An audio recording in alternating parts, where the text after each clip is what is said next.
Welcome back. Next we will look at the exponential moving average. In order to calculate the exponential moving average, you first need to calculate the simple moving average. So for example, if you want to construct a 20-day exponential moving average, you should first construct a 20-day simple moving average. The simple moving average becomes the starting point. The next step is to calculate a multiplier m, which is given by the formula shown here.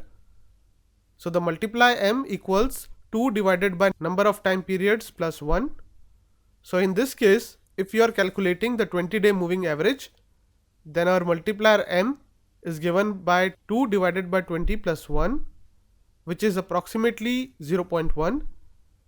The next step is to calculate the exponential moving average by using the formula shown here. In order to calculate the exponential moving average price for the current period, you take the closing price of the current period and subtract the exponential moving average of the previous day. You multiply this with the multiplier m. You add this calculation to the exponential moving average of the previous day to arrive at the exponential moving average of the present day. Let's try to understand the calculation by using numbers. Suppose these are the previous 20 data points. The 20-day simple moving average on day 20 is 9. So on day 20, we will start calculating our exponential moving average.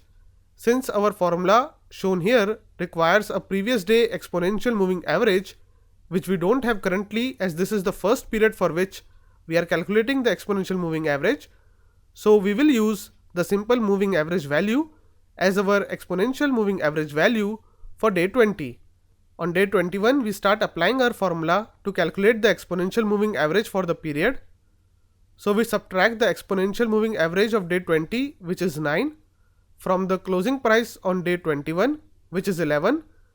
We then multiply this difference by the multiplier 0.1. We add the value of this expression to the previous day exponential moving average, which is 9, in order to arrive at the figure of 9.2, which is the day 21 exponential moving average. Now let's calculate the exponential moving average for day 22 to understand this better. So here we again subtract the exponential average of day 21, which is 9.2, from the closing price of day 22, which is 12. We multiply this difference to 0.1. We then add the value of this expression to the previous period moving average, that is day 21 moving average of 9.2, to arrive at the day 22 moving average value, which is 9.48. Now this calculation can be a bit overwhelming, but the good news is you don't need to perform this calculation, as technical analysis softwares do it for you. But what you need to remember is that exponential moving average give more weight to more recent period prices, and increasingly less weight is assigned to older prices. While it is not easily apparent by the formula here, but you need to remember that exponential moving average gives more weight to recent price compared to the weighted moving average, which in turn gives more weight to recent price compared to a simple moving average. By using exponential moving average, the recent price changes get reflected in the moving average faster. As we already mentioned, since simple moving average gives same weight to all the previous prices, they are slow to respond to changing prices.